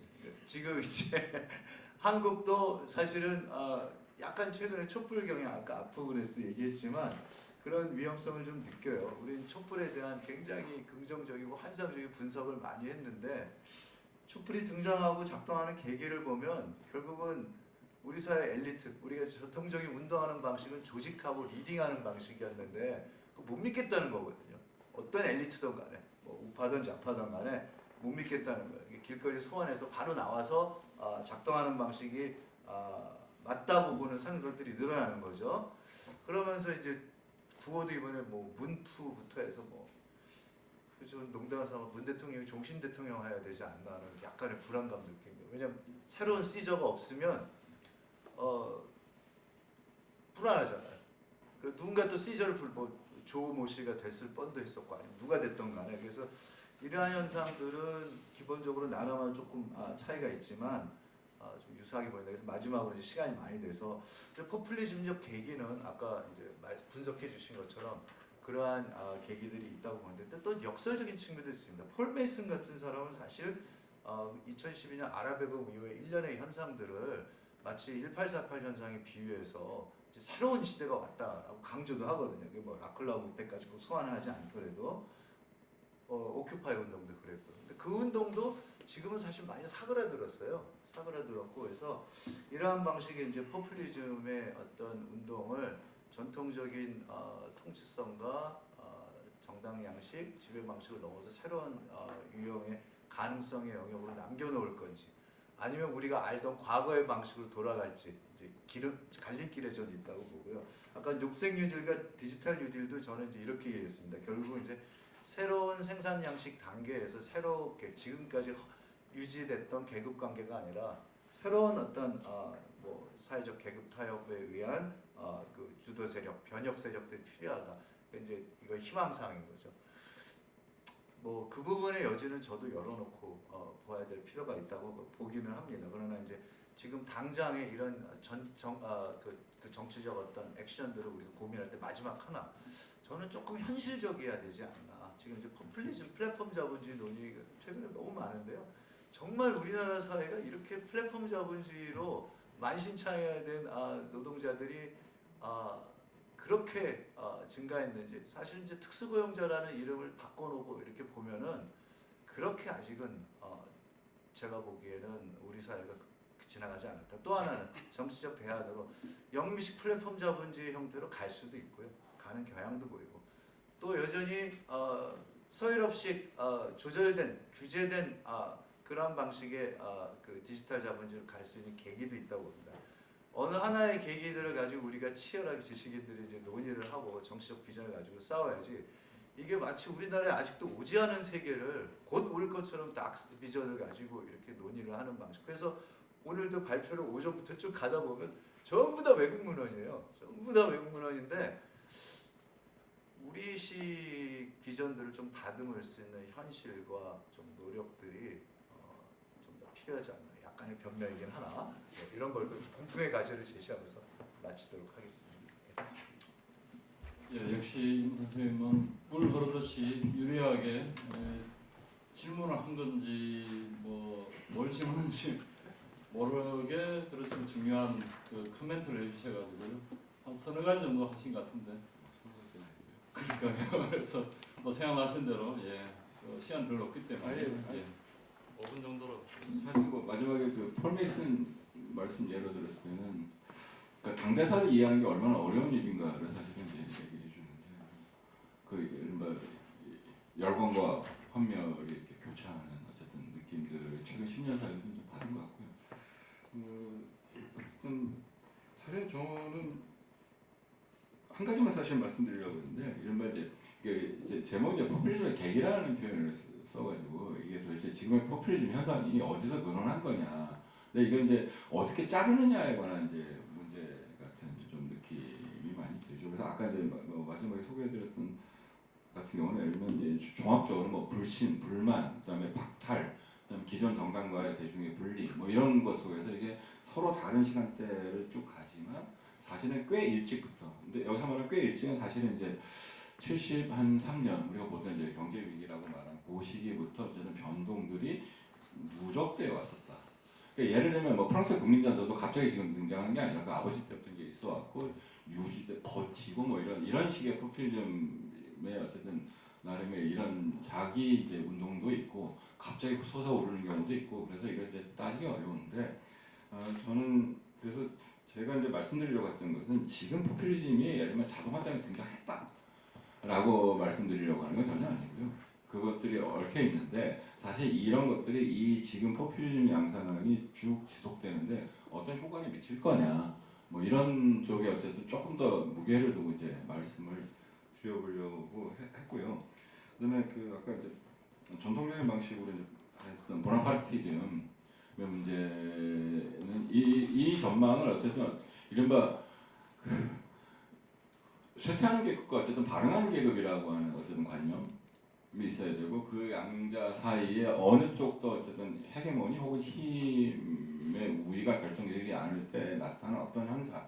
그런데 이제 그것을 뒷받침했던 것이 포퓰리즘, 그러니까 예를 들면 보나파르트가 등장하는데 프랑스 농민의 어쨌든 지지라는 게 있었으니까 그것을 일종의 이제 제도화된 포퓰리즘, 그러니까 투표를 통한 포퓰리즘 현상으로 볼 수는 있을 것 같긴 한데, 근데 그 시기는 어떻게 그람시식으로 이제 캐사르주의라고 표현하건 보나파르티즘이라고 표현하건 어쨌든 짧은 시기죠. 짧은 시기에 어쨌든 물론 그러니까 사람의 수명에 비해서 보면 길지만 보나파르트 체제가 비지만 어쨌든 전체에 비해서 상대적으로 짧은 일종의 이제 변동기인 것 같고 그래서 그런데 이제 지금 전망할 때 그런 계급이라는 관점으로 여전히 쇠퇴하는 계급, 상승하는 계급 그 사이 힘의 관계로 이 이유를 전망할 수 있는 거냐 이런 거고 저는 거꾸로 포퓰리즘의 발흥이라고 하는 것이 그런 전통적인 의미에서의 계급 관계로 사태가 되지 않기 때문에 포퓰리즘적인 전략과 담론이 먹히고 있다고 거꾸로 봐야 되는 거 아닌가 이런 생각이 한편에 들고요. 한국 얘기가 잠깐 한 가지만 말씀드리면 지금 어쨌든 저는 촛불 때부터 이제 보면서 한국의 이성 선생님은 한국의 광장 정치, 촛불 정치가 제도화된 이런 식의 부정적으로 말씀하셨는데 저는 거꾸로 볼 수도 있는 거 아니냐. 한국의 지금 기성 제도 정치가 광장 정치 없이 존재할 수 없는 거 아닌가. 뭐 이거 이제 보는 그러니까 똑같은 현상을 이제 보는 각도에서 어쨌든 달리 보는 거고. 그래서 이거는 불가피하게 어떤 파열을 사실은 기다리고 있는 완전히 이것을 일정하게 제대로 제도화를 하든지 이 제대로 제도화 물론 이게 뭐 선거법 개정이 여러 가지가 있을 수 있겠지만 제대로 어느 정도 상당히 제도화를 하든지 아니면 계속 이런 상태로 끌려가는 양상이 나타날 거고 그러면 원래 우리가 얘기해야 되는 전면 좀 이후에 우리가 제시해야 되는 어떤 의제들 저는 뭐 그 녹색 뉴딜을 지지하는 것은 아니지만 이러면 그런 수준의 사회적 전환의 의제들을 논의하기 어렵게 만들 가능성도 이제 굉장히 큰 상태로 이렇게 가고 있는 게 최근 우리가 몇 달 동안 경험한 거 아닌가. 그게 한국의 어쨌든 그 87체제 현재의 제도화된 정치의 허약함 뭐 이런 것들을 보여주는 것이 아닐까 뭐 이런 생각도 듭니다. 혹시 플로어에서 질문이나 코멘트 있으시면 한두 분 정도 받겠습니다. 한 2, 3분 남았으니까요. 예, 정 선생님. 궁금해서 좀 질문을 좀 드리고 싶습니다. 주제도 오늘 전체 주제가 지금 디지털 자본주의이지만 특히 이번 발표 주제가 이제 디지털 전환이라고 하는 것에 대해서 포퓰리즘을 지금 하고 있는 거고요. 제가 이렇게 이해력이 떨어져서 그런지 모르겠는데 아직도 지금 현재 그 세계적인 현상이든 한국에서의 논의든 포퓰리즘과 관련해서 이 디지털이라고 하는 것이 어떤 지금 역할을 차지하고 있는 건지 제가 좀 잘 정리가 안 돼서 좀 여쭤보고 싶거든요. 지금 우리나라 지금 서초동이든 광화문이든 집회하고도 관련해서 제가 보기에는 누구에게 명확하게 이야기는 명확하게 설명 못하겠는데 이게 뭔가 지금 이 디지털 문화하고도 이렇게 연관이 있을 것 같다는 그런 생각들을 다 하실 것 같아요. 이게 지금 어떻게 봐야 되는 건지 제가 몰라서 잘 궁금해서 좀 아이디어가 있으시면 좀 가르쳐 줍시다. 제가 한마디 먼저 하고 대답을 해주시면.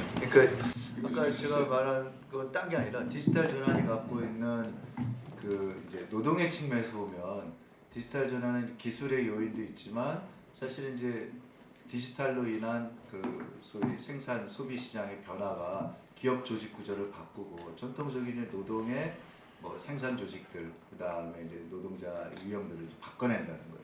근데 실제로 우리나라에서 지금 디지털 전환이라고 한답시고 정부에서 하는 스마트 팩토리 사업이 뭐냐면 1,500만 원 주면 멋진 매칭 펀드 받아가지고 공장에 RFID 바코드 찍는 거거든요. 그래서 3차 산업혁명 초기에 하던 겁니다. 그 물류센터에 있는 아저씨들 이제 나가셔도 돼요.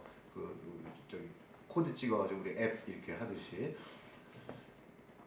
이게 지금 글쎄요 생산 영역에서 미치는 영향은 저는 굉장히 미흡한 수준이고 이제 자동화의 위협은 높습니다. 그러니까 제가 보기에는 이제 이런 논의가 잘못됐다가 아니라 우리가 조금 더 구체적으로 현장도 진단을 해야 되는데 사실은 대공장 형태는 거의 지금 작업이 진행이 안 되고 있고 지금 하는 건 플랫폼 노동이에요. 그러니까 전통적인 플랫폼 노동에서 독립적 계약 노동자가 등장하는 것.